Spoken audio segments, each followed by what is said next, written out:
So welcome back to my YouTube channel. I hope आप सभी अच्छे होंगे, सुरक्षित होंगे, घर पे होंगे। Stay safe, stay home guys. So आज हम अपना न्यू चैप्टर स्टार्ट करने जा रहे हैं जो कि है चैप्टर नंबर 10। और इससे पहले मैं आपको चैप्टर नंबर 11 करा चुकी हूँ, 12 भी करा चुकी हूँ।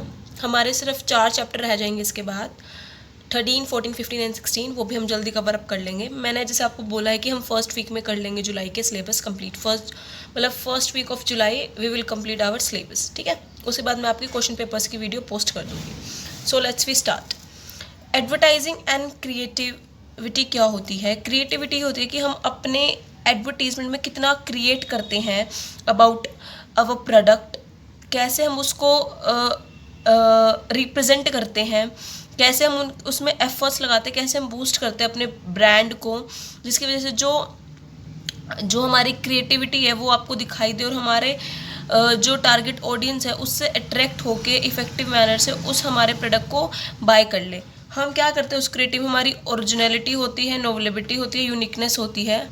ओरिजिनल प्रोडक्ट दिखा के हम अपने टारगेट ऑडियंस का इंटरेस्ट गेन करते हैं, जिसकी वजह से हम कम्युनिकेट कर पाते हैं इफेक्टिवली और मोटिवेट करते हैं उन्हें कि हमारा प्रोडक्ट बाय करें।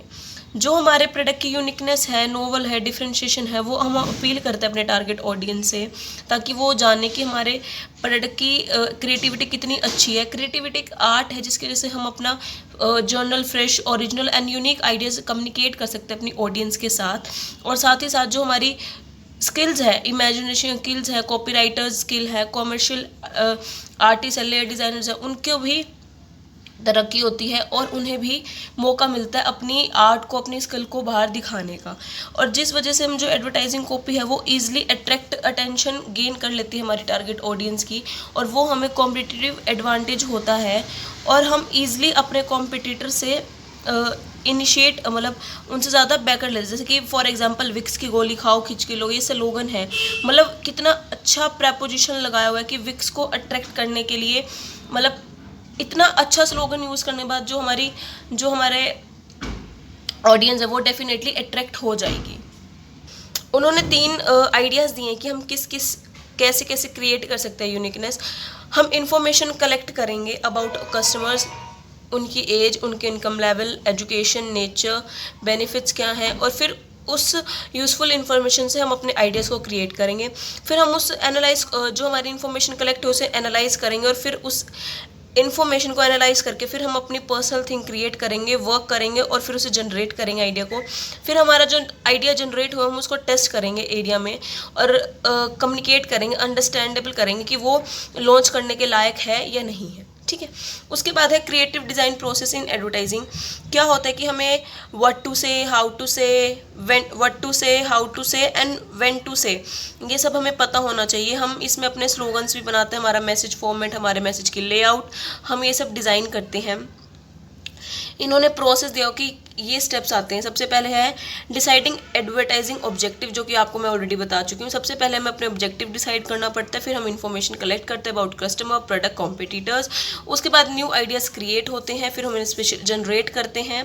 फिर उन क्रिएटिव आइडियाज़ को हम अपने मैनेजर के साथ डिस्कस करते हैं, अप्रूवल लेते हैं उनकी।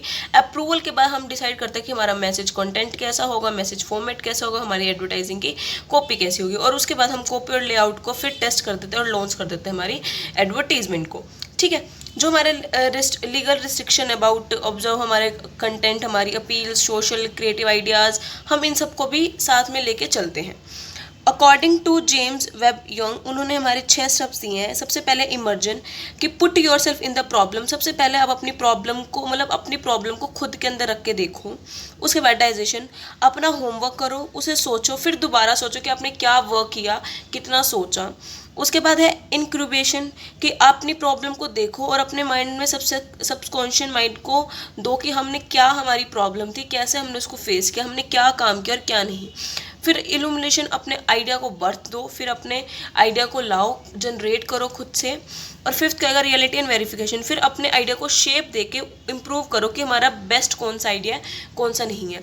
मैंने आपको शॉर्ट फॉर्म बता दी, आप इन शॉर्ट फॉर्म्स के अकॉर्डिंग अपने जो आपकी एक्सप्लेनेशन आप खुद लिख सकते हैं, ठीक है। प्रॉब्लम डालो, प्रॉब्लम को फेस करो, फिर अपना काम करो उस प्रॉब्लम पर, सोचो कि आपने क्या किया क्या नहीं, फिर अपनी प्रॉब्लम को डालो, अपने माइंड में अंदर डालो कि हमने क्या प्रॉब्लम में थे, हमने कौन से आइडियाज़ को जनरेट किया, और फिर उस आइडिया को देखो कि वो इम्प्रूव करने के लायक है या नहीं है। ठीक है।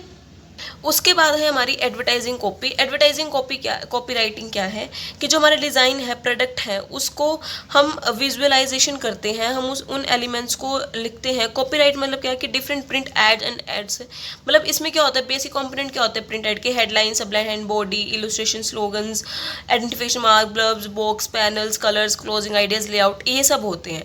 ठीक है। हम इनमें क्या करते हैं, जो हमारे रेडियो में तो क्या होता है, इसमें audio, video, demonstration, movement, gesture, facial expression, movements, lyrics, melody, music, ये सब होता है।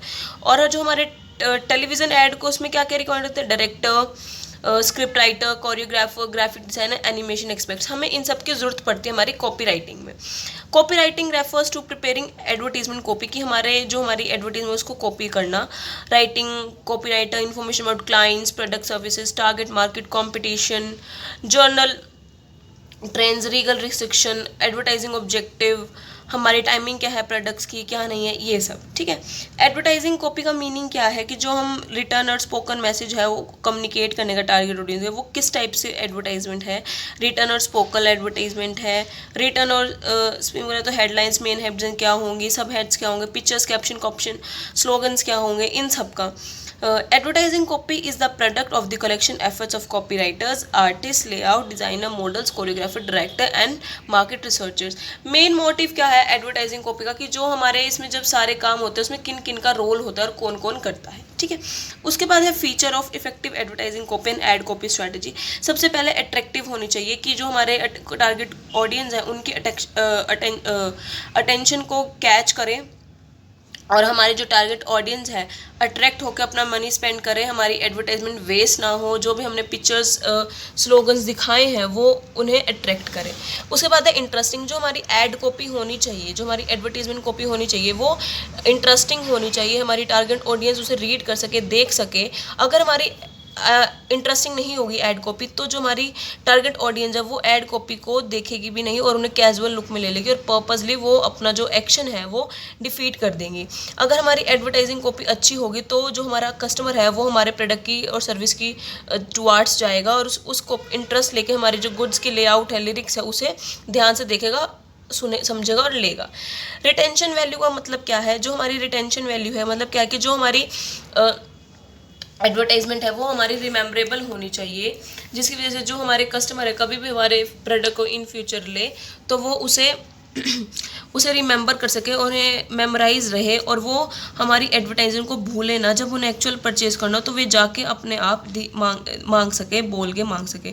और जो ऑलमोस्ट हमारी एडवर्टीजमेंट है वो ब्रीफ, म्यूजिकल और इजी टू रिमेंबर स्लोगन होना चाहिए। ठीक है।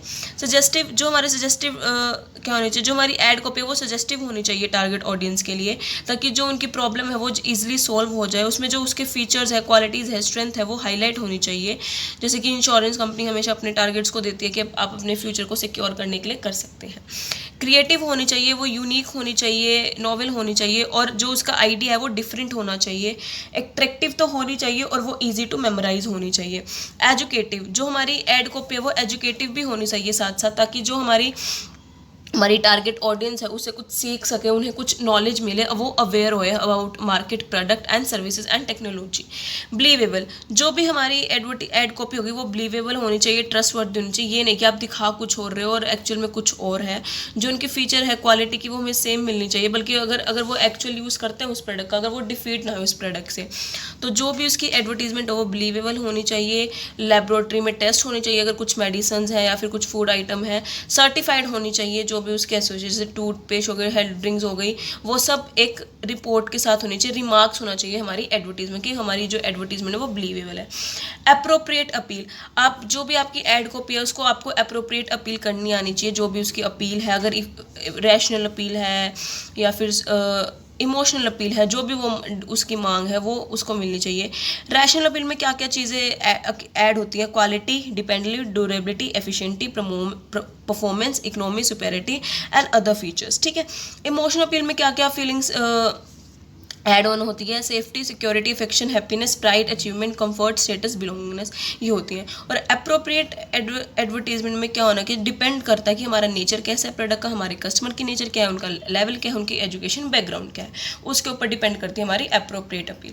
मिसलेनियस फैक्टर्स क्या है, ब्रीफ, जो भी हमारी एड कॉपी होनी चाहिए ब्रीफ होनी चाहिए, टू द पॉइंट होनी चाहिए, लेंथी नहीं होनी चाहिए, और वो मोर कॉस्ट और लेस कॉस्ट होनी चाहिए, जो हमारे ऑडियंस है वो इंटरेस्ट ले सके।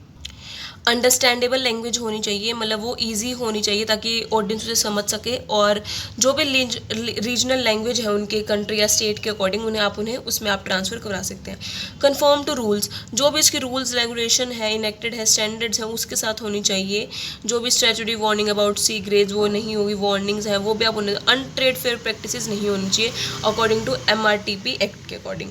अवॉइड ऑपोसेंसिटी, मतलब जो भी वल्गैरिटी, न्यूडिटी, ऑब्सेंसी नहीं दिखानी चाहिए। शॉर्ट लाइफ स्पेन वाली नहीं होनी चाहिए, कोई फेवरेबल इमेज नहीं होनी चाहिए प्रोडक्ट की, जो भी है रियल हो, और कोई भी वल्गैरिटी नहीं होनी चाहिए। Simple and easy to understand, आपकी जो अपील है, आपकी जो थीम है, जो आप भी ऐड कर रहे हो वो इजी होनी चाहिए, अंडरस्टैंडेबल होनी चाहिए टारगेट ऑडियंस के अकॉर्डिंग।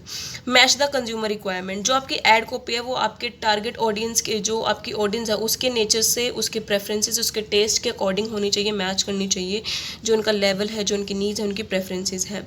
और अगर ऐसी होगी तो जो हमारे टारगेट ऑडियंस है, जो रिक्वायर्ड इन्फॉर्मेशन उन्हें मिलनी चाहिए। एंटरटेनिंग, जो आपकी ऐड कॉपी है वो एंटरटेन होनी चाहिए ताकि जो आपका ऑडियंस है वो परसुएड हो जल्दी, और आपके एंटरटेनिंग अपील से वो उसे जल्दी बाय कर ले, अटेंशन गेन कर ले, और वो बोर ना हो और आपके प्रोडक्ट को एंजॉय कर सके, ह्यूमर अपील हो उसके अंदर। ठीक है, सो आज के लिए बस इतना ही, बाकी हम नेक्स्ट वीडियो में कवर अप करेंगे।